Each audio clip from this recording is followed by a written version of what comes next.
Hi students, how are you all? In this video, we will discuss about some other new topics of solid state for chapter first. So before starting the video, like and subscribe my YouTube channel. Today we are going to discuss about the types of crystalline solids. There are four types of crystalline solid. चार type के crystalline solids होते हैं जिसमें से पहला है ionic solids, second metallic solid, third covalent और network solid and fourth molecular solid. Okay, अगर मैं इसको थोड़ा सा एक्सप्लेन कर दूं आपको स्टार्टिंग में ही, तो आगे जब मैं और इसको समझाऊंगा तो आपको क्लियर होगा। आयनिक सॉलिड्स ऐसे सॉलिड्स जिसमें आयंस पार्टिसिपेट करते हैं, यानी ऐसे सॉलिड जो आयंस से मिलकर बने होते हैं। आयंस मतलब पॉजिटिव आयन और निगेटिव आयन से। मेटेलिक सॉलिड्स यानी ऐसे सॉलिड्स जो मेटल से मिलकर बने होते हैं। कोवेलेंट सॉलिड्स, कोवेलेंट सॉलिड्स मतलब कोवेलेंट बॉन्ड बनता है नॉन मेटल्स के बीच में, है ना। तो कोवेलेंट और नेटवर्क सॉलिड्स ऐसे होंगे जो नॉन मेटल से मिलकर बनते हैं। मॉलिक्यूलर सॉलिड्स यानी ऐसे सॉलिड्स जो मॉलिक्यूल से मिलकर बने होते हैं। ओके, तो चलिए स्टार्ट करते हैं। Ionic solids, in these solids constituents particles are positive और निगेटिव आयन। जैसा अभी मैंने बताया, इस टाइप के सॉलिड में जो कॉन्स्टिट्यूएंट्स पार्टिकल्स होते हैं वो क्या होते हैं, पॉजिटिव और निगेटिव आयन्स होते हैं। ठीक है, यानी ऐसे सॉलिड्स जो पॉजिटिव या पॉजिटिव आयंस और निगेटिव आयंस के मिलने से बनते हैं उन्हें हम क्या बोलते हैं, आयनिक सॉलिड्स बोलते हैं। They are held together by strong coulombic electrostatic force of attraction. इन पॉजिटिव और निगेटिव आयंस के बीच में कौन सा फोर्स वर्क करता है, कौन सा फोर्स वर्क करता है, coulombic electrostatic force of attraction. और ये फोर्स एक स्ट्रॉन्ग फोर्स होता है ना। ये फोर्स एक स्ट्रॉन्ग फोर्स होता है। For example NaCl, CaCl2, MgCl2 magnesium chloride, BaCl2। Okay, तो ये फोर एग्जांपल्स हैं और इसके अलावा और भी कई सारे एग्जांपल्स हैं आयनिक सॉलिड से।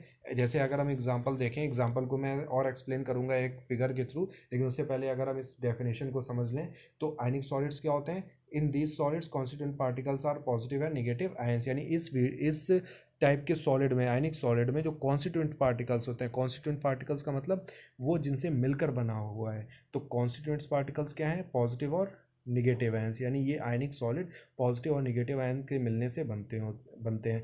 ये पॉजिटिव और निगेटिव आयंस के बीच में coulombic electrostatic force of attraction, या जिसे हम केवल इलेक्ट्रोस्टैटिक फोर्स ऑफ अट्रैक्शन भी बोल सकते हैं, वो वर्क करता है और ये फोर्स काफ़ी स्ट्रॉन्ग फोर्स होता है। ओके, अब हम इस एग्जांपल्स को या इस आयनिक सॉलिड को एक फिट डायग्राम और फिगर के थ्रू समझते हैं।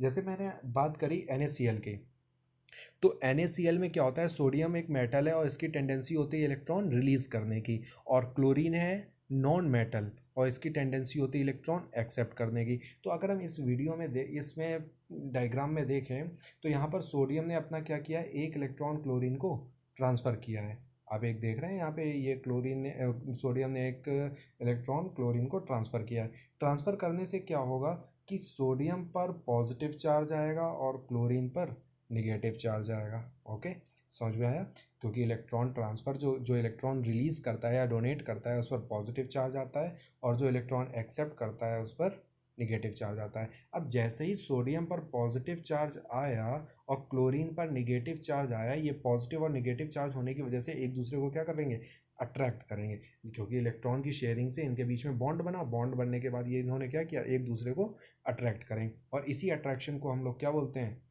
Coulombic electrostatic force of attraction या इलेक्ट्रोस्टैटिक फोर्स ऑफ अट्रैक्शन। अब ऐसे ही जब कई सारे एटम एक दूसरे के साथ कंबाइंड होने लगते हैं तो सोडियम क्लोराइड का जो क्रिस्टल बनता है वो कुछ इस साइड टाइप का बनता है। तो जाए आपको समझ में आ गया होगा कि ये जो आयनिक सॉलिड्स हैं वो किस तरह से बनते हैं, यानी पॉजिटिव आयन और निगेटिव आयंस के कंबाइंड होने से। चलिए अब हम इसके कुछ प्रॉपर्टीज़ के बारे में समझ लेते हैं। Characteristics of ionic solids, first है they have high melting and boiling points. जो क्रिस्टलाइन सॉलिड्स या आयनिक सॉलिड्स हैं इनका मेल्टिंग पॉइंट और बॉइलिंग पॉइंट कैसा होता है, काफ़ी हाई होता है। हाई क्यों होता है, क्योंकि इन पॉजिटिव और निगेटिव आयंस के बीच में strong force of attraction electrostatic force work करता है, और फोर्स जितना हाई होगा उस फोर्स को ब्रेक करने के लिए हमें उतना ही ज़्यादा टेम्परेचर देना पड़ेगा, और जितना ज़्यादा टेम्परेचर देंगे बॉइलिंग पॉइंट और मेल्टिंग पॉइंट उतना ही हाई होगा। ओके, तो फर्स्ट पॉइंट क्लियर हो गया होगा कि इनका मेल्टिंग पॉइंट और बॉइलिंग पॉइंट हाई क्यों होता है, क्योंकि इनके बीच में जो इलेक्ट्रोस्टैटिक फोर्स होता है आयंस के बीच में वो काफ़ी हाई होता है, और फोर्स जितना हाई होगा उसको ब्रेक करने के लिए उतना ही हाई टेम्परेचर देना पड़ेगा, और इसी वजह से उनका मेल्टिंग पॉइंट और बॉइलिंग पॉइंट काफ़ी हाई होता है। Second point, they are soluble in polar solvent. Polar solvent मतलब जैसे जिसमें दो पोल्स हों, यानी पॉजिटिव और निगेटिव टाइप्स के, है ना, पॉजिटिव पोल भी हो और निगेटिव पोल भी हो, यानी ये पोलर सॉल्वेंट में तो सॉल्यूबल होते हैं but are insoluble in non polar solvent, यानी नॉन पोलर सॉल्वेंट्स में ये इनसॉल्यूबल होते हैं, उसमें ये डिजॉल्व नहीं होते हैं। Third, due to strong electrostatic force of attraction they are closely packed. कि ये क्या होते हैं, क्योंकि जितना ज़्यादा फोर्स ऑफ अट्रैक्शन ज़्यादा होगा उतनी ही पावर से एक आयन दूसरे आयन को अपनी तरफ अट्रैक्ट करेगा, और जितना ज़्यादा अट्रैक्ट करेगा उसकी वजह से ये क्या होते हैं, क्लोजली पैक्ड होते हैं, और जितना ज़्यादा क्लोज पैक्ड होंगे उतने ही हार्ड होंगे। ओके, और बात आती है ब्रिटल की, तो ब्रिटल मीन्स होता है कि जब हम इन्हें हैमर्ड करते हैं या हथौड़े से पीटते हैं तो ये टूट जाते हैं, मतलब टुकड़ों पीसेस में ब्रेक हो जाते हैं। इस प्रॉपर्टी को बोला जाता है क्या, ब्रिटल। ओके, तो समझ में आए होंगे आपको तीनों points. First point, have high melting and boiling point just because of strong electrostatic force of attraction. Second, they are insoluble in polar solvent and insoluble in water solvent. Third point, due to strong electrostatic force of attraction they are closely packed, hence hard but they are brittle, means ये hammered करने पर small pieces में break होते हैं। Next है हमारा जो metallic solid. What is metallic solid? Ionic solid था, आयन से मिलकर बना था, मेटेलिक सॉलिड मेटल से बनेगा, मतलब मेटल। और मेटल की एक टेंडेंसी होती है, याद रखिएगा, इलेक्ट्रॉन रिलीज करने की। ये मैं इसलिए बता रहा हूँ क्योंकि अभी इसमें ये चीज़ हमें आएगी, ये चीज़ हमें समझनी पड़ेगी। तो मेटेलिक सॉलिड्स ऐसे ऐसे सॉलिड जिनमें कॉन्स्टिट्यूएंट्स क्या होते हैं, मेटल्स होते हैं, और मेटल्स की टेंडेंसी होती है इलेक्ट्रॉन रिलीज करने की। चलिए जानते हैं इसके बारे में क्या होते हैं metallic solids. Metallic solids consist of metal contain surrounded by a sea of valence electron, means metallic solid consist of metal cations means positive ions।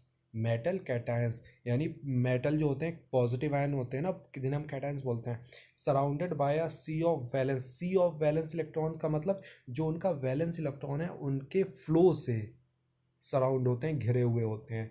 इसको मैं अभी और एक्सप्लेन करूंगा, डायग्राम की हेल्प से आपको अच्छे से समझ में आएगा। तो सबसे पहले तो मेटेलिक सॉलिड की अगर हम बात करें तो मेटेलिक सॉलिड क्या है? Metallic solid consist of metal cations, यानी ये मेटल कैटायंस से मिलकर बना होता है, और ये metal cations electrons, valence electron, यानी इन मेटल्स के जो इलेक्ट्रॉन्स होते हैं उन इलेक्ट्रॉन से घिरे हुए होते हैं, उन इलेक्ट्रॉन्स के फ्लो से घिरे हुए होते हैं, यानी वो जो इलेक्ट्रॉन होते हैं वो पूरे सॉलिड में लगातार फ्लो होते रहते हैं, इधर उधर मूव करते रहते हैं। आगे, these electrons are capable to moving through the entire crystal, यानी ये जो इलेक्ट्रॉन है ये पूरे सॉलिड में इधर उधर मूव करने के लिए कैपेबल होते हैं, फ्री होते हैं। As the result metal are good conductor of electricity. अब क्योंकि हमें पता है जो इलेक्ट्रिक करंट फ्लो होता है वो किस वजह से होता है, आयंस की वजह से, चार्ज की वजह से, और ये चार्ज क्या है, पॉजिटिव और निगेटिव आयन। और जब इसमें पॉजिटिव आयन या इलेक्ट्रॉन्स प्रेजेंट है, तो जब इलेक्ट्रॉन प्रेजेंट है तो ये इलेक्ट्रिक करंट के क्या होंगे, गुड कंडक्टर होंगे। ओके, तो इस चीज़ को अभी हम डायग्राम की हेल्प से समझते हैं। हमने यहाँ पर एक सोडियम मेटल ले रखा है, ठीक है। सोडियम मेटल मीन्स वहाँ पर कई सारे सोडियम एटम्स होंगे। जब इस मेटल में या इस सॉलिड में क्या हुआ, क्योंकि सोडियम मेटल जो है, सोडियम एटम है, वो एक एक इलेक्ट्रॉन रिलीज करता है, सोडियम एटम एक इलेक्ट्रॉन रिलीज करता है। अब यहाँ पर हम देख रहे हैं जैसे ओवरऑल ये हमारे इतने सारे ये एटम्स हैं, ये एटम्स हैं, ये एटम्स हैं, तो यहाँ पर जितने भी एटम्स हैं सब ने एक एक इलेक्ट्रॉन रिलीज किया होगा। और ये जो आप येलो पार्ट देख रहे हो ये सब क्या है, इलेक्ट्रॉन्स हैं, ये सब क्या है, इलेक्ट्रॉन्स। अब ये जो इलेक्ट्रॉन्स हैं ये लगातार इस पूरे पार्ट में घूमते रहते हैं, क्या करते रहते हैं, घूमते रहते हैं। ओके, इसी को बोला गया है क्या, फ्लो ऑफ इलेक्ट्रॉन। इसी को क्या बोला गया है, फ्लो ऑफ इलेक्ट्रॉन। ओके, तो ये चीज़ आपको समझ में आई। जितने भी मेटल्स हैं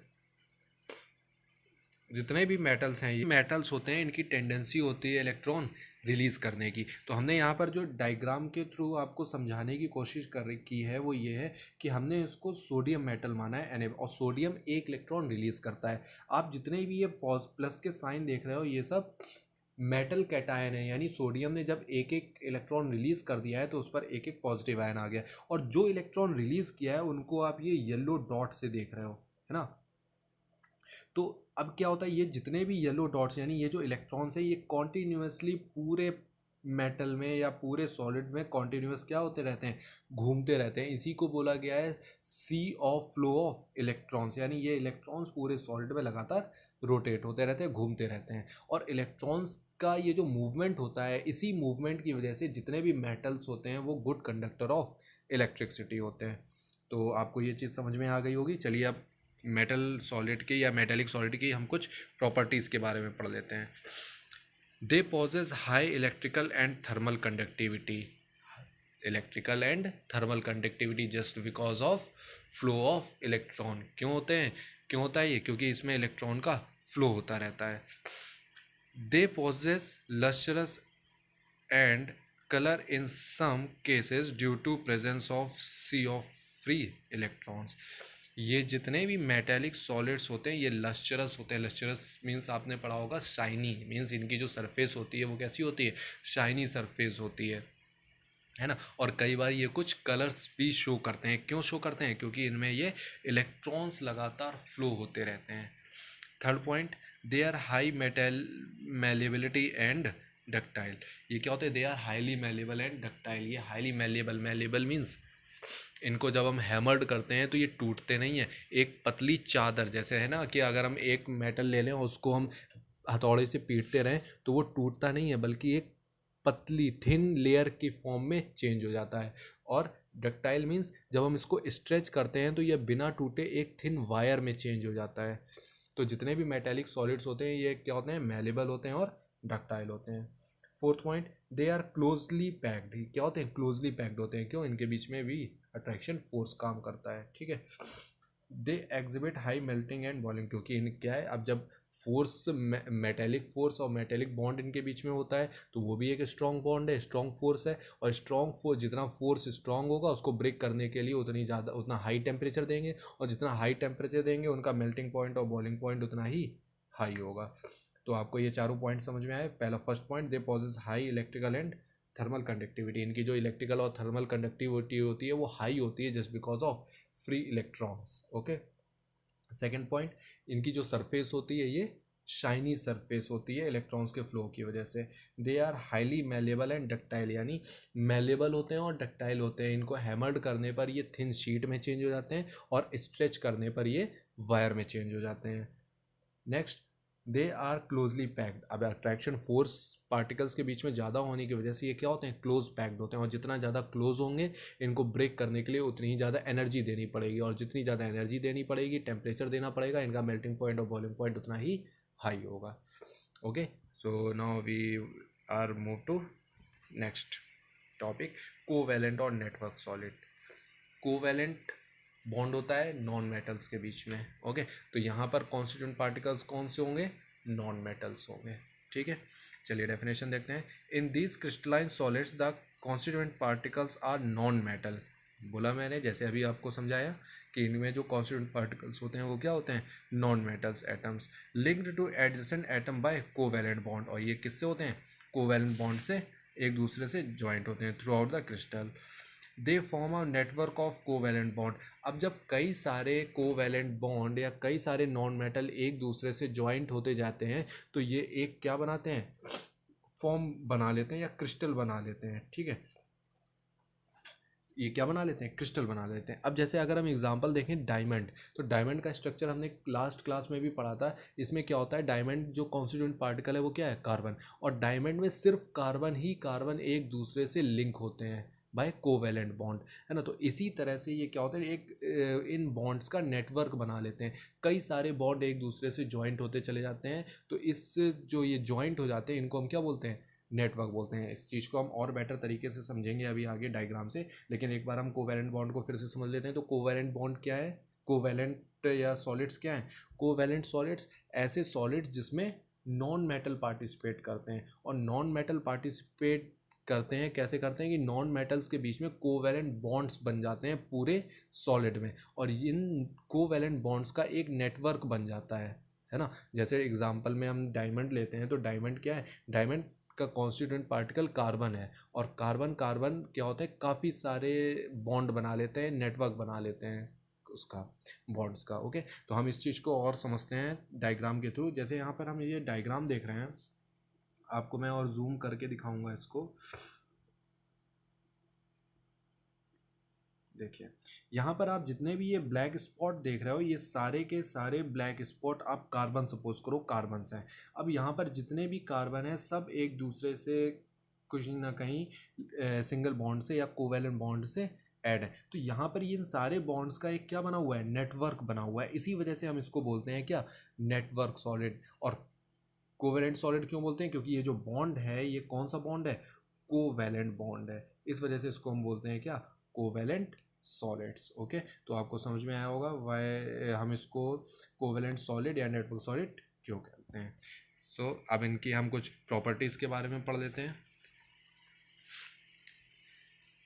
as covalent bond uh strong as covalent bond is strong and directional in nature, these solids are very hard and brittle.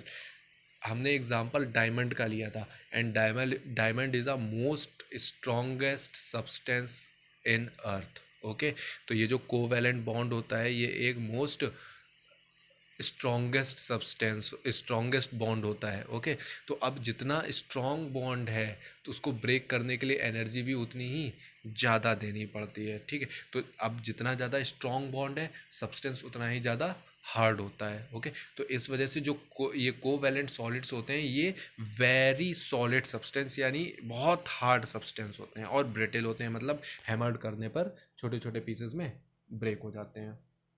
Second point, they have extremely high melting points.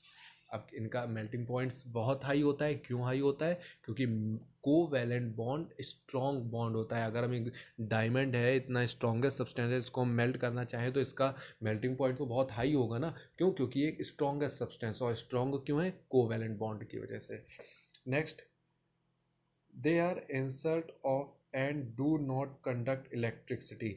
हमें non metal की property पता है, non metal electricity को conduct नहीं करते हैं। तो इस वजह से जितने भी हमारे कोवैलेंट बॉन्ड हैं को या कोवैलेंट सॉलिड हैं, वो इलेक्ट्रिसिटी के इंसुलेटर होते हैं या नॉन कंडक्टर होते हैं। बट ग्रेफाइट, ग्रेफाइट क्या है? ग्रेफाइट भी एक नॉन मेटल है, लेकिन ये एक्सेप्शन है क्या, कि जो ग्रेफाइट है ये इलेक्ट्रिसिटी का कंडक्टर होता है। तो वहीं यहाँ पे दिया हुआ है electricity, and exception is graphite, which is covalent solid but is soft and also a good conductor of electricity। यानी जो ग्रेफाइट है वो सॉफ्ट भी होता है और साथ ही साथ इलेक्ट्रिक करंट का गुड कंडक्टर होता है। तो आपको ये तीनों पॉइंट समझ में आए। फर्स्ट पॉइंट, कोवैलेंट बॉन्ड जितना स्ट्रांग होता है, उसी की वजह से ये जितने कोवैलेंट सॉलिड्स होते हैं, ये भी काफ़ी स्ट्रांग होते हैं और ब्रिटिल होते हैं। यानी जब हम इन्हें हैमर्ड करते हैं तो ये स्मॉल पीसेस में ब्रेक हो जाते हैं। इनका मेल्टिंग पॉइंट और बॉइलिंग पॉइंट बहुत हाई होता है। क्यों हाई होता है? क्योंकि ये स्ट्रॉन्गेस्ट सब्सटेंस होते हैं, और कोवैलेंट बॉन्ड की वजह से, ये स्ट्रॉन्ग बॉन्ड होने की वजह से ईजिली ब्रेक नहीं होते हैं। इसको ब्रेक करने के लिए हमें हाई टेम्परेचर देना पड़ता है। हाई टेम्परेचर का मतलब इनका मेल्टिंग पॉइंट और बॉइलिंग पॉइंट हाई हो जाता है। ये इलेक्ट्रिसिटी को कंडक्ट नहीं करते हैं। क्यों? क्योंकि जो कोवैलेंट बॉन्ड है, इनमें कोवैलेंट जो सॉलिड है, इनका कॉन्स्टिट्यूएंट पार्टिकल क्या है? नॉन मेटल, और non metal are insulators of electricity. Okay, but exception is graphite. Graphite is a solid and it is soft and insulator of electricity. Okay, next topic, molecular solids। molecular solid में participate कौन करेगा? molecules करेंगे। in these solids the constituent particles are molecules। on the nature of molecules, they can further subdivided into following three types। अब molecules three types के हमने 11th में पढ़े थे। जो मॉलिक्यूल्स होते हैं या मॉलिकुलर फोर्स होता है, मॉलिकुलर फोर्स हमने थ्री टाइप्स का पढ़ा था। Polar molecular force, non polar और हाइड्रोजन बॉन्ड पढ़ा था हमने। अब इसी तरह से यहाँ पर हम पढ़ेंगे मॉलिकुलर सॉलिड्स के बारे में, जिनको हमने 3 पार्ट्स में डिवाइड किया है। फर्स्ट हमारा non polar molecular solid, second polar molecular solid and third hydrogen molecular solid. Okay, so first non polar molecular solids, the crystalline solid in which constituent particles are atoms of noble gases or non-polar moleculars like H2, Cl2, I2। बेटा non polar जो होते हैं यानी उसमें कोई भी पोल नहीं होता। पोल का मीन्स हम समझ सकते हैं पॉजिटिव और निगेटिव, है ना, एक तरफ पॉजिटिव और एक तरफ निगेटिव। जैसे अगर हम HCl की बात करें, सोडियम क्लोराइड या हाइड्रोक्लोरिक की बात करें या NaCl की बात करें, तो NaCl में Na पॉजिटिव होता है और Cl माइनस, तो यहाँ पर 2 पोल हो गए, पॉजिटिव और निगेटिव। बट यहाँ जो हमारे एग्जाम्पल है H2 में क्या है, दोनों ही सेम चार्ज वाले हैं, सेम एटम है, तो यहाँ पर किसी पर भी कोई पोल या कोई चार्ज नहीं है। इस वजह से ये सब क्या है, नॉन पोलर है। और नॉन पोलर होने की वजह से इनके बीच में जो बॉन्ड है वो भी क्या होता है, वीक बॉन्ड होता है ना। ऐसे ही Cl2 में भी कोई भी पोल नहीं है, सेम पोल हैं दोनों तरफ, तो ये क्या होगा, ये भी इनके बीच में जो बॉन्ड होगा वो भी कैसा होगा, वीक बॉन्ड होगा। इनकी कुछ properties, they are soft due to weak intermolecular force. अभी मैंने बताया ये कैसे होते हैं, सॉफ्ट होते हैं, है ना, यानी ये हार्ड नहीं होते, ये क्या होते हैं, सॉफ्ट होते हैं, ठीक है। दे आर नॉन कंडक्टर, अब क्योंकि सॉफ्ट होते हैं इस, और फिर साथ ही साथ क्या होते हैं, नॉन कंडक्टर होते हैं, यानी इंसुलेटर ऑफ इलेक्ट्रिसिटी होते हैं। और इनका मेल्टिंग पॉइंट और बॉइलिंग पॉइंट भी काफ़ी लो होता है। क्यों, क्योंकि ये ईजिली ब्रेक हो जाते हैं। इनके बीच में जो मॉलिक्यूल्स हैं हमारे H2Cl2, ये जो इनके बीच में जो बॉन्ड होता है ये ईजिली ब्रेक हो जाता है। Next polar molecular solids, polar में क्या होगा, अभी जैसे मैंने सोडियम क्लोराइड लिया था, Na पॉजिटिव और Cl निगेटिव, तो यहाँ पर क्या है, पोल्स हैं दोनों अलग अलग, Na प्लस है और Cl माइनस है। Okay, the crystalline solid in which constituent particles are polar molecules like HCl, SO2, etc. The intermolecular force of attraction are dipole force of attraction। dipole force हमने 11th में पढ़ा था, जहाँ पर 2 poles हो जाते हैं। तो यहाँ पर क्या होगा, the crystalline solid in which constituent particles are polar molecule. Polar molecule means जैसे हम HCl ले सकते हैं, H प्लस Cl माइनस, है ना, SO2 इन्होंने लिया हुआ है, S प्लस एस पर पॉजिटिव चार्ज, ओ पर निगेटिव चार्ज, ठीक है। तो ये सब क्या है, पोलर मॉलिक्यूल सॉलिड हैं। इनकी प्रॉपर्टीज, ये दे आर सॉफ्ट, ये भी सॉफ्ट होते हैं, बट नॉन पोलर के कंपैरिजन में ये हार्ड होते हैं, है ना। जो हमारे पोलर मॉलिकुलर सॉलिड्स हैं ये नॉन पोलर के कंपैरिजन में हार्ड होते हैं, ठीक है, बट ये भी नॉन कंडक्टर ऑफ इलेक्ट्रिसिटी होते हैं, इनमें भी इलेक्ट्रिक करंट का फ्लो नहीं होता है। Second point, their melting and boiling point are higher than the non polar. Non polar की वजह से, क्योंकि नॉन पोलर के कंपैरिजन में ये सॉलिड या हार्ड होते हैं, तो इनका मेल्टिंग पॉइंट और बॉइलिंग पॉइंट भी हाई होगा। जो ज़्यादा हार्ड होगा, जो ज़्यादा हार्डेस्ट सॉलिड होगा, उसका मेल्टिंग पॉइंट बॉइलिंग पॉइंट अपने आप उतना ज़्यादा होगा। They exist gases at liquid at room temperature. ये रूम टेम्परेचर पर मोस्टली गैस या लिक्विड फॉर्म में होते हैं। Next, hydrogen bonded molecular solid. Hydrogen bonded molecular solid means क्या होता है, hydrogen bonded molecular solid means, आपने पढ़ा होगा हाइड्रोजन बॉन्ड जो होता है, हाइड्रोजन बॉन्ड क्या होता है, जब हाइड्रोजन किसी हाईली इलेक्ट्रोनिगेटिव एलिमेंट के साथ बॉन्ड बनाता है ना, के साथ बॉन्ड बनाता है, तो वहाँ पर हाइड्रोजन बॉन्ड बनता है। जैसे हाईली इलेक्ट्रोनिगेटिव एलिमेंट कौन कौन से हुए, नाइट्रोजन, ऑक्सीजन, फ्लोरीन, इन सब के साथ जब हाइड्रोजन बॉन्ड बनाता है तो वहाँ पर हाइड्रोजन बॉन्ड बनता है। और जो हाइड्रोजन बॉन्ड है ये एक वीक बॉन्ड है, बहुत वीक बॉन्ड है, और बॉन्ड जितना वीक होगा वो सॉलिड उतना ही सॉफ्ट होगा, ठीक है, और जितना सॉफ्ट होगा उसका मेल्टिंग पॉइंट और बॉइलिंग पॉइंट उतना ही लो होगा। तो अगर हम यहाँ पे तीनों सॉलिड्स की बात करें,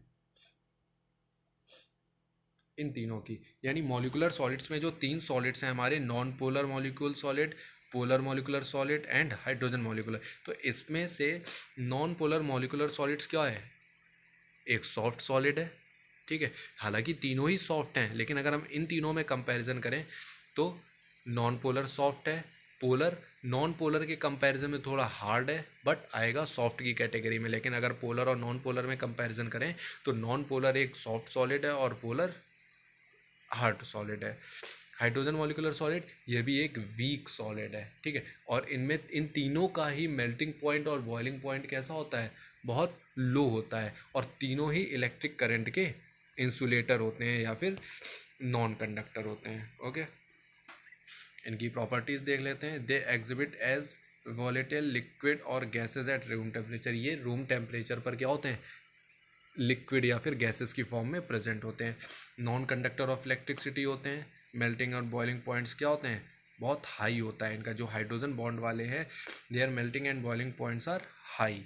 ओके, तो ये देखिए, अब अगर हम इस डायग्राम के थ्रू समझना चाहें पोलर और नॉन पोलर को, तो यहाँ पर हम देख रहे हैं जो ये Cl और क्लोरीन, यानी Cl क्लोरीन क्लोरीन के बीच में जो है ये कैसा है, नॉन पोलर। यहाँ पर कोई भी इनके ऊपर चार्ज नहीं होगा। ओके, और साइड वाले में देखें तो H और Cl यानी H प्लस और Cl माइनस, H प्लस और Cl माइनस, तो ये कैसे हो गए, पोलर। एक तरफ पॉजिटिव पोल है और एक तरफ निगेटिव पोल है। अब पॉजिटिव पोल और निगेटिव पोल होने की वजह से इनके बीच में अट्रैक्शन फोर्स ज़्यादा होगा, और Cl और Cl के बीच में अट्रैक्शन फोर्स कम होगा। और जिनके बीच में अट्रैक्शन फोर्स कम होगा वो ईजिली बॉयल हो जाएंगे, यानी उनका मेल्टिंग पॉइंट कम है। और जो ईजिली बॉयल नहीं होंगे वो उनका मेल्टिंग पॉइंट हाई है। तो आपको ये वीडियो में जितने भी टॉपिक्स पढ़ाए, 4 टाइप्स ऑफ हमने क्रिस्टलाइन सॉलिड्स पढ़े, ये चारों आपको टाइप्स क्लियर हो गए होंगे। अब हम नेक्स्ट वीडियो में इनके आगे के टॉपिक्स देखेंगे, लेकिन आप वीडियो को लाइक और सब्सक्राइब ज़रूर कर दिया करो। ओके, तो मिलेंगे अब हम नेक्स्ट वीडियो में।